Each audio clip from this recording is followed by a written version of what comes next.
Today I'm talking to you from the island temple site of Topoztle. It's in Petén, very close to the border between Guatemala and Belize. And I particularly love this site. It's particularly magical. And I've found a very, very strong connection here with the ancestors.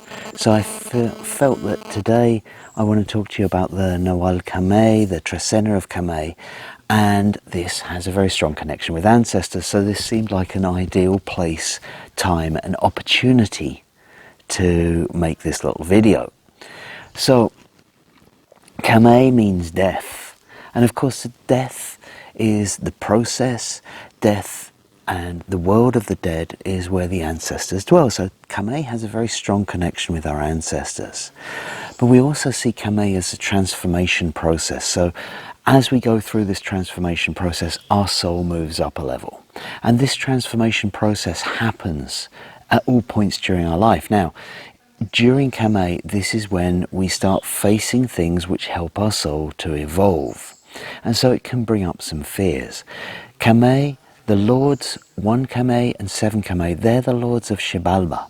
And Xibalba is known as the place of fears, the place of fright, the awesome place too. It's the underworld. It's where we go to face the challenges. So a while ago we had the Trecena of Kame. This is about finding the hero in ourselves. The Trecena of Kame, which was about standing up, taking the bravery, taking the courage to make that step. And now we're going into the Trecena of Kame. So it's kind of like, right, okay, now we've found our bravery, now we've found our staff of power, now we've found that hero. Let's take it and let's face a fear. Let's go through something which is going to help us to evolve our soul. So this is something which you might consider that the Trecena of Kame might not be the easiest one to negotiate. When your fears start coming up, it's not always the time when we can remember it as a time when we might have been particularly happy about something. I mean, it's our fears coming up for us to overcome. But at the same time, this is a period of growth. This is a period of extreme growth, possibly. This is a period of the evolution of your soul. And one of the terms that I apply to the Trecena of Kame is soul alchemy. This is where I see that we're turning our base material, our lead human being, into the golden being. So this is the process that we go through in order to do that. So Kame is a great ally to us. It brings us to face the things that we need to face, the fears that we need to face, and it brings us as courage to go through them, because quite honestly, I don't think it ever brings us the stuff that we're not ready to face. But when we have to make the choice to face it, it's like, right, okay, we're going to bite the bullet. That's why we had to work up our strength through Kame and in order to get to Kame, in order to have that strength to go through. So, as I say, it can be a time of great growth, it can be a time of great change, but it's something which is going to help you to evolve in general. So we begin the Trecena on the day 1 Kame, of course. And 1 Kame might present us with some fresh challenges to face. The number 1 can represent this seed that needs a little bit of encouragement, it needs a little bit of fertilizer, a little bit of water in order to grow, in order to develop into something. So Kame brings us a possibility of facing a challenge. And it may be that on this day, it's that fertilizer, it's that water that's given to us by our friends and by our family that say, you've got this, we know that you're strong enough to face this, we know that you're strong enough to go through this. And they're our guiding lights, they're our helpers. So there's a potential for a change, there's a potential for growth. And this is kind of like our call to action. It's like, right, okay, we ready to go through that or not? Our family, our supporters, our friends around us may help us through this. We then move into 2 Kech. So the number 2, duality. This side, that side, dark, light, masculine, feminine. Good, bad, maybe even. You know, it's kind of like, it's all of these dualities. And it comes with Kech. So Kech represents the natural world, it represents the wilderness, it represents the forest place, the mountain place. And these are the places where we can go for the answers. But on 2 Kech, what we may see is the good side and the bad side. We might see that the mountain, that the forest contains both everything that will sustain us and everything that will challenge us. And so tu kech is an idea where we may get a sense of duality from nature. It's a day when we might go into the forest seeking an answer, and that answer might contain both the positive and the negative. It shows us both sides of the coin simultaneously. But this might be exactly what we need when we're looking at our quest to face this challenge, our quest to face what it is that we need to overcome in our life. We need all the information. It's no good just having the kind of the light side and it's all, it's all kind of like peace and love and light and all that kind of thing. We've got to see, right, okay, yes, but there's going to be this bit. And it suggests that on tu kech, you might draw the strength from the natural world in order to go through maybe the darker aspect that's also presented by the natural world. From three kech, we then stumble into three anil. So three anil, this is a day, anil is normally a joyful day. It's normally a day on which we might receive abundance. It's a day on which we're bringing in the crop, we're maturing, okay? So this is three anil in the Trecena of Kame. Now, anil is normally used in an external way, and the number 3 brings it inside. It's suggesting look in our home, look within ourselves. So it's kind of like, this is where you're not going to get much support from those people around you, because it's a day to look inside yourself for the ripening, for the potential to mature. So this might be a day that if you are trying to look for somebody outside to help you, you might find that help isn't very forthcoming. It might not be that easy. But it's a day to take some time, go inside yourself, look for the answers, look for the way to mature within you rather than outside. We move from 3 anil into 4 toch. So of course anil, the abundance which we receive, is followed by toch, the payment that we give in thanks for that abundance. And 4 toch is a great day for ceremony. We have toch, which is the payment, the sacrifice, the ceremony itself. And we have the number 4, which is in the physical realm. So it's all about the material. It's about giving back in the material realm. So this is an excellent day if you want to make a charitable donation, if you want to pay for something that you've forgotten to pay for or anything like that. 4 toch is a great day to go and pay it back.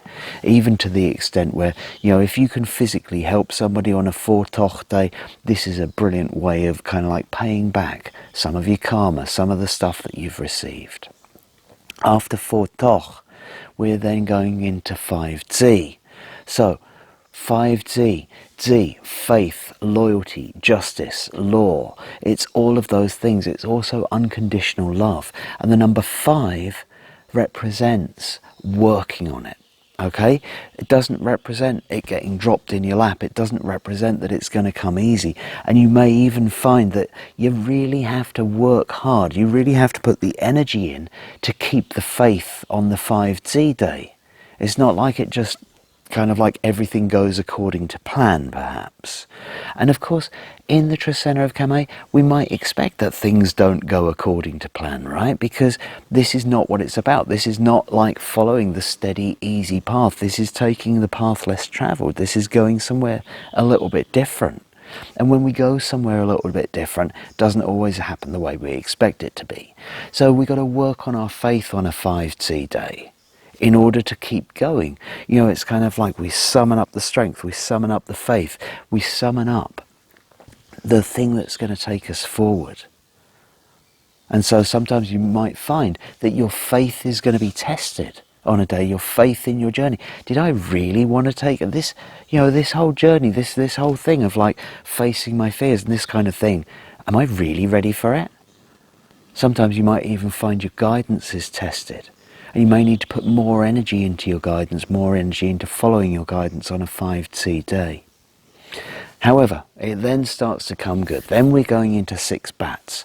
So bats being the creator, bats being the weaver, bats being the artisan that's creating the beauty in the world, combined with the number 6. So the number 6 representing the 4 of the material realm with the above and the below of the divine masculine and divine feminine, the heart of the sky and the heart of the earth, coming together into the physical realm with the Nawal Bat. Now, this is really somewhere where it could be seen as a very, very fortunate day.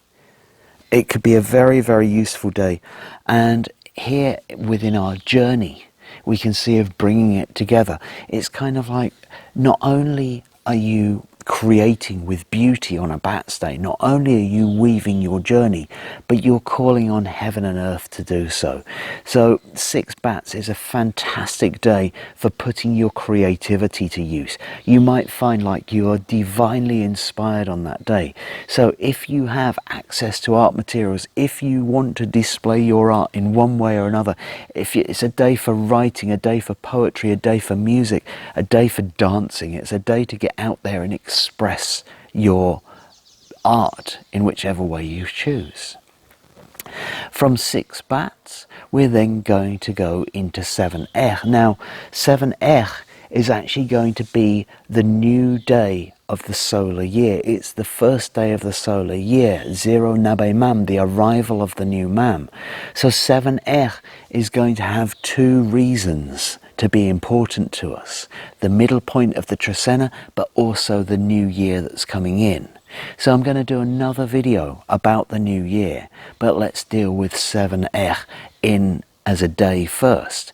So the number 7 represents the top of the pyramid, but it also represents death and endings. Whenever we see the Nawalis, we see them begin on the number 1, and we see the last apparition as the number 7 before it goes back to 1 again, as we count them through the calendar. So 7 represents reaching the end, and is the path, is the journey, is the end of the road. So this is suggesting that whatever it is that you've been working on is coming to a culmination, coming to an end point. Now the other thing is, if we saw 7 as the path which is leading to the top of the pyramid, when you're standing on top of that pyramid, you're able to see out in all directions. You're able to see all of your new options, all of your new choices. So it's coming to the end of one road and then making a decision about which path you're going to take now. We can of course see this within this time of challenges, within this time of trials, the 1 Kame Trecena. We can see this as like, right, okay, this is a completion point. Now where are you going to go? Now which path are you going to take? So it might be a great time, being as it's New Year as well, to accept that one path is over and choose a new direction on that day 7 The drawback of 7 when you're faced with so many roads in front of you, making a decision is going to be the big thing on that day. So it's really a time to be decisive and get it done, rather than kind of like sit and say, well, I can see that route and I can see that route and I'm not really sure which way I want to go. It's like, right, okay, if these routes are being presented to you on those days, on those particular roads, maybe the ones which are particularly open to you, because remember, this is all about the alchemy of your soul. This is all about your soul's progression. So it's just important, right? Say, take a road. Choose a route. It doesn't matter which one you choose right now. Just choose one and start walking it. After 7 we come to the ceremonial day of this Trecena on 8 Washekib Ach. And so this is a very, very important day to celebrate our home, to celebrate our family, to celebrate the harmony that we have in our home. It's a great day for making a ceremony to bring harmony into your family, to bring harmony into your home, if that's something which is lacking or if that's something that you feel is necessary right now. It's also Ach being like the grandfathers as well, the old men of the village, the elders of the village. We can also see Washakib Ach as a great time to celebrate our ancestors, which again is part of the Kame Trecena, Kame representing our ancestors. So 8 Ach, Washakib Ach, would be a particularly useful day to go out and make a ceremony. We follow that with 9 Ish, and this is a really a beautiful progression that we're going through, because we have 8 Ach, which could be seen as a celebration of the father. Then we have 9 Ish, and there is no more feminine day than 9 Ish, of course. Ish being the spirit of Mother Earth, Ish being the spirit of the mother within the home, and the number 9 being the number of the divine feminine. So this could be seen as the Earth Day within the sacred calendar. This is a great day to really get in touch with the earth. This is a great day to really work with the mother energy. And of course this is a great day to be looking after Mother Earth. This is a great day to be looking after our mothers, sending our thanks to them. After 9-ish, we're going to go into 10 Tzikin. So Tzikin, representing the prosperity that comes from thriving with our natural environment. We've just had our Earth Day, and Tzikin brings us our vision. Tzikin helps us all to prosper. We prosper when the earth prospers. So we've given our offering to our earth, to our mother, and now we're going to Tzikin, the vision. Now this vision is combined with the number 10, and the number 10 is the 2 hands. It's cooperation, it's society, it's agreement, it's those things coming together as well. And so this could be a vision for society. This could be a vision that comes through a community council, for example, a vision council that comes together on 10 Tzikin to help not only on your own path, but the path of humanity in general, the path of your society, the path of your village. We're in the Trecena of Kame still. So this is going to ask your friends and your family on 10 Tzikin, asking them, what's your vision for the future? How can you help me? Can you help me with this challenge that I'm going through? Can we combine our resources in one way or another? Can we pool our visions together in order to help us go through our challenges together? This is literally kind of like, maybe we could say, kind of like a shared burden or something like that, that we can help each other with. So if you're seeking counsel for your vision, if you're seeking counsel on your journey, on your quest for the golden being from the lead being, as it were, for your spiritual transformation, 10 Tzikin is a great day to go and ask for the vision of your community. After 10 Tzikin, we're going to go into 11 Achmach. So again, we're talking about challenges in the Kame Trecena, and as we go through this, we may find like some of these old things pop up, some of these things that we haven't left behind come to the fore, and we find that kind of like 11 Achmach might be you hear from that person or you remember that thing, and there's all of these different things which need to be forgiven. Sometimes revisiting these places, these states of forgiveness, can be exactly what we need in order to progress us. Doesn't again mean that it's going to be necessarily easy, because 11 can be a strong number coming from all sorts of different directions. Maybe it was something that you thought you got away with, maybe it was something that you thought you'd managed to sneak away with, that comes back to kind of like bite you once again, to remind you, okay, I need to ask for forgiveness for this or forgiveness for that. After 11 Achmach, we then go into 12 Noch. So Noch, the problem solver, the ideas one, the one that brings the ideas together, the one that helps to understand how to solve the problem. The left brain, the ability to transfer an idea into the physical realm. And here we see it combined with the number 12. So the number 12 is about bundling stuff together. It's about bringing stuff together. Sometimes these are life experiences. So we're in the Trecena of Kame. We're looking to overcome fears and overcome problems in our lives. And we're combining that today with 12 Noch. So 12 Noch gives us the understanding of how to solve problems by combining our life experience. So it's looking back over life and saying, oh yeah, okay, well last time I was faced with a situation like that, this worked or that worked. So it's bringing together those ideas from the past into one bundle to help us move into the future. And then finally, the Trecena of Kame is going to finish on the day 13 Tihash. So 13 Tihash is a very strong day. It's a very strong day for spiritual surgery. Tihash, the obsidian blade, the blade of the warrior, the blade of the surgeon. The number 13, the spirit world, the ancestors. Okay, so this is a day that's connected with the ancestors and the blade at the same time.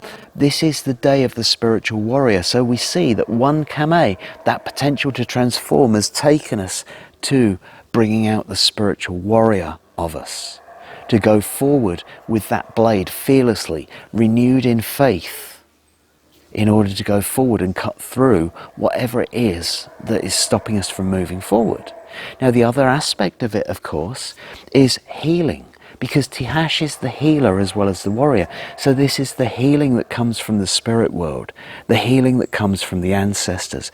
Can be another day, can be another aspect of this day. So this might be a great day to get something like spiritual healing or something along that kind of day, that kind of idea. Okay, so 13 Tihash will be a very strong day, and it's a day when we really need to focus on peace as well, because Tihash, as its warrior aspect, can be belligerent, it can be argumentative, it can bring up these things as well. So it might be a day where you might find yourself having to bite your tongue. Otherwise you might find you've bitten off a heck of a lot more than you can chew. If we think of Tihash as being this very sharp obsidian blade, you know, if with the 13 behind it, it's really easy to overcut something. It's really easy to make a much more profound cut than you were wanting to make. Now, whether that's with your surgeon's blade or whether that's with your words is really up to you. But you really might need to kind of like understand that this is a day where kind of it's better to maybe walk away or be very watchful of the words that you use, because they might end up cutting a lot deeper than you intended. So just to be aware of that, maybe a much more introspective day than you might think. Okay, so there's a little video from a beautiful place. Next time I don't think that I'll be quite in this place. I don't know where I'll do the next one. But that's the Trecena of Kame, and I look forward to making another video in 13 days' time.